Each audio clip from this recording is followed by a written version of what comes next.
Hello friends, welcome back to Pink's Kitchen Tamil.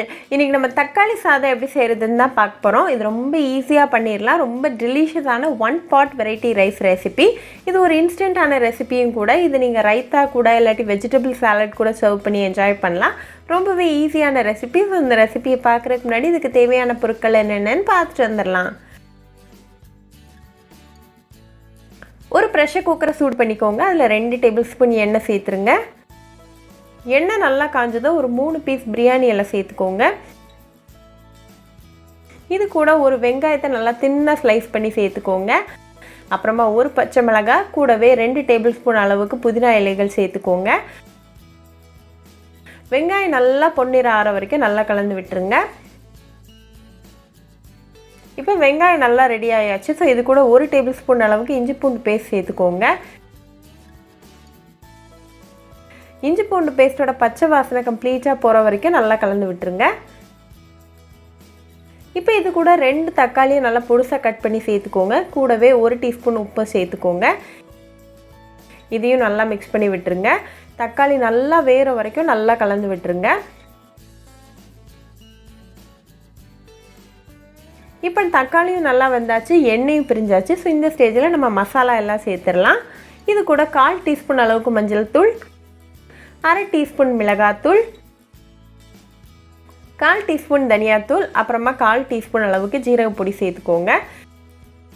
எல்லாத்தையும் நல்லா கலந்து விட்டுருங்க. மசாலாவோட பச்சை வாசனை கம்ப்ளீட்டாக போகிற வரைக்கும் நல்லா மிக்ஸ் பண்ணி விட்டுருங்க. இப்போ மசாலா ரெடி ஆயாச்சு. ஸோ இது கூட 1/2 கப் அளவுக்கு தண்ணி சேர்த்துட்டு அதையும் நல்லா மிக்ஸ் பண்ணி விட்டுருங்க.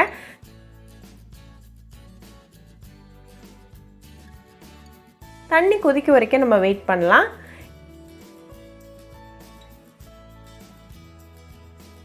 இப்போ தண்ணி நல்லா கொதிச்சிட்டு இருக்கு. ஸோ இந்த ஸ்டேஜில் 1 கப் அளவுக்கு பாஸ்மதி ரைஸை உள்ளே சேர்த்துட்டு நல்லா மிக்ஸ் பண்ணி விடுங்க. நீங்கள் நார்மல் பொன்னி அரிசி கூட யூஸ் பண்ணிக்கலாம். நீங்கள் ரெகுலராக வீட்டில் யூஸ் பண்ணக்கூடிய ரைஸ் எதுவாக இருந்தாலும் நீங்கள் அதை யூஸ் பண்ணிக்கலாம். நல்லா மிக்ஸ் பண்ணிவிட்டு மூடி போட்டு க்ளோஸ் பண்ணிவிட்டு ஒரு 2 விசில் வர வரைக்கும் நம்ம வேக வச்சுக்கலாம். இந்த சாதம் கம்ப்ளீட்டாக குக் ஆகிற அளவுக்கு நம்ம குக் பண்ணிக்கலாம். இப்போ ப்ரெஷர் செட்டில் ஆயாச்சு. ஸோ ஓப்பன் பண்ணி பார்த்துடலாம்.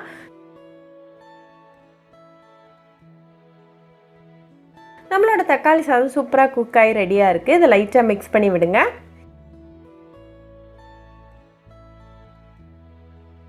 ஃபைனலாக கொஞ்சமாக கொத்தமல்லி இலைகளை தூவிட்டு அதையும் மிக்ஸ் பண்ணி விட்டுட்டு ஃப்ளேம் ஆஃப் பண்ணிடுங்க.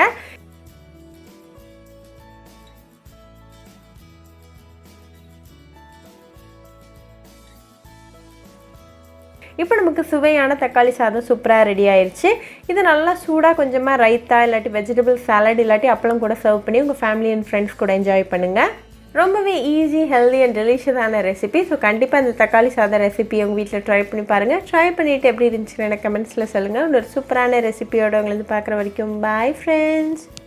Hope you like this video, so please do like, share, comment and subscribe to Pink's Kitchen channel and click on the bell icon for latest updates.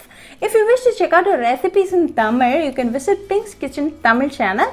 I'll be giving the channel link in the description box. Happy cooking and thanks for watching this video. I'll meet you all with another interesting recipe. Until then, bye friends.